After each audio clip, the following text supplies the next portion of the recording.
किसान आंदोलन के बीच निहंगों के डेरों ने शिरकत कर दी है। अब किसान आंदोलन में किसानों के साथ सरकारी कृषि कानूनों के खिलाफ सिखों का वो पंथ खड़ा हो गया है जिसे बेहद आक्रामक माना जाता है। इसी निहंग पंथ के एक डेरे के सिख ने कुछ समय पहले पटियाला में एक पुलिस वाले पर अटैक कर उसका हाथ काट डाला था। इस कट्टर सिख निहंग पंथ के पास खुद का डिवाइस किया हुआ मार्शल आर्ट है जो ये 300 सालों से ज्यादा से इस्तेमाल करते आए हैं। निहंगों पे आरोप लगते हैं कि ये ओपियम और भांग का सेवन करते हैं और पारंपरिक हथियार तलवार और भाले के साथ साथ इलीगल बंदूकें भी रख रहे हैं। लेकिन कुछ एक इंसिडेंट्स के आधार पर, कुछ एक गलत एलिमेंट्स की करतूतों की वजह से सिख समुदाय के एक सम्मानजनक पंथ निहंग पंथ के गौरवमय इतिहास को नकारा नहीं जा सकता, जिन्होंने सिंगल हैंडेडली सिख धर्म को बचाने के लिए कई लड़ाइयां लड़ी, मुगलों से भी और अंग्रेजों से भी। आज हम आपको बताएंगे इसी निहंग पंथ के सिखों के बारे में और क्यों इनमें से कुछ भांग और ओपियम जैसे पदार्थों का सेवन करने लगे हैं। इसके बारे में भी बने रहिए हमारे साथ इस वीडियो के अंत तक।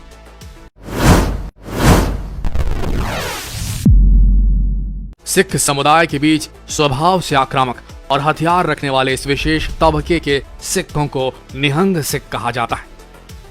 निहंग का फारसी भाषा में अर्थ होता है मगरमच्छ। सिखों का यह विशेष समूह योद्धाओं के रूप में माना जाता है। इनकी बहादुरी इस रूप में विख्यात होती है कि कोई भी इनका फर्ज भी खुद इन्हें लड़ाई करने से नहीं रोक सकता। अपने आक्रामक रूप के कारण ये दुनिया भर में जाने जाते हैं। कहा जाता है कि निहंग सिखों में धर्म को लेकर कट्टरता आम सिखों की तुलना में कहीं अधिक होती है।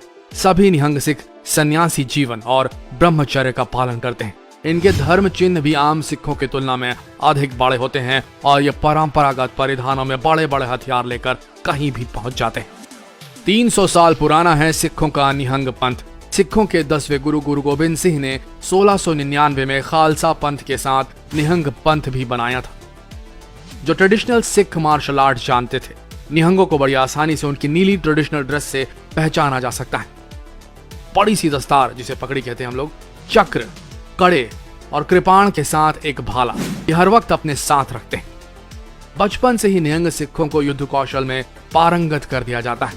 निहंग सिखों की इस पूरी वेशभूषा की शुरुआत कैसे हुई उसके पीछे भी एक रोचक तथ्य है।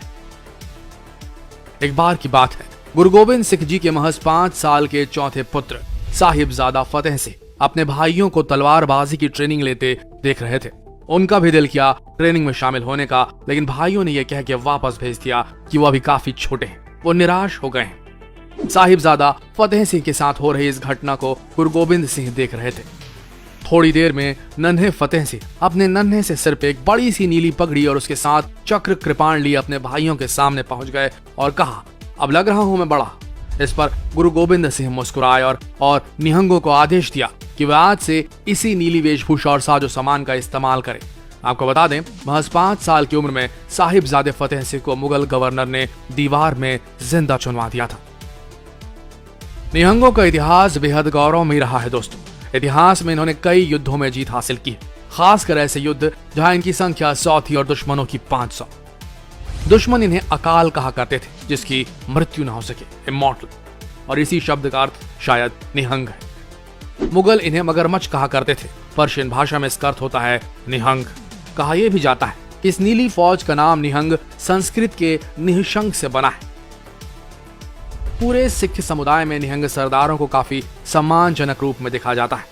सन 1705 से 1840 तक इन्होंने सिख धर्म बचाने के लिए अपना योगदान दिया, लेकिन 1840 में जब अंग्रेजी हुकूमत के हाथों पंजाब कब्जा कर लिया गया तो निहंगों ने अपना ट्रेडिशनल फौजी वाला ऑक्यूपेशन त्याग दिया।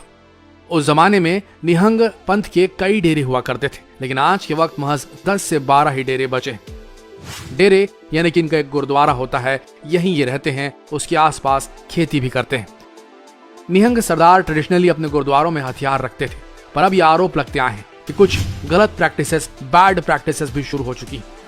कुछ जगह पर इलीगल गन्स भी मिली हैं जिसकी कोई लाइसेंस नहीं प्राप्त हुई। पटियाला वाले केस में जब पुलिस ने रेड की थी तो कई संदिग्ध चीजें उन्हें बरामद हुई थी, जिसमें इलीगल हथियार, भांग, ओपियम जैसे पदार्थ भी शामिल हैं। वक्त के साथ कुछ अपराधी प्रवृत्ति वाले लोग इनमें शामिल हो गए और कहा जा रहा है भांग का नशा, ओपियम का नशा, इसके चलते इन्हीं बैड प्रैक्टिसेस की वजह से निहंग सरदार ने पुलिस वाले का हाथ पटियाला केस में काट दिया था। पर कुछ एक घटनाओं की वजह से इतने गौरवमयी इतिहास वाले निहंगों पर उंगली नहीं उठनी चाहिए। अपने डेडिकेशन के साथ आज भी ये सिख समाज की सेवा करते हैं। आज भी अनंतपुर साहिब में एक कुंभ जैसा मेला लगता है। उस पिलग्रिम में देश भर से सारे निहंग डेरे आते हैं और अपने ट्रेडिशनल मार्शल आर्ट का कार्यक्रम दिखाते हैं। भले आज निहंग सिखों का काम युद्ध में शामिल होना ना होकर एक सेरेमोनियल सा किरदार का हो गया है, लेकिन निहंग जो सेवा करते आए हैं उसकी वजह से आज भी सिख समाज में वे बेहद सम्मानजनक नजरों से देखे जाते हैं। निहंग सिख 10 गुरुओं के आदेशों का पूर्ण रूप से पालन करते हैं और लड़ने की प्रेरणा से ओतप्रोत रहते हैं। माना जाता है कि 10 गुरुओं के काल में ये सिख गुरु साहिबानों के प्रबल प्रभारी हुआ करते थे। तभी से धर्म की रक्षा की भावना इनके अंदर कूट कूट कर भरी हुई है। कभी सिख धर्म पर कोई आंच आती है तो ये जान की परवाह किए बिना युद्ध के मैदान में कूद पड़ते हैं। आखिरी सांस तक सिख धर्म और गुरु ग्रंथ साहिब की रक्षा करते हैं। तो दोस्तों, ये थे सिख समुदाय के निहंग पंथ के लोग। आशा करते हैं ये वीडियो आप सबको सही जानकारी देने में कामयाब हुआ होगा। तो जितना हो सके इस वीडियो को शेयर करें। मिलते हैं अगले वीडियो में, तब तक के लिए आप सबका इस वीडियो के अंत तक बने रहने के लिए धन्यवाद।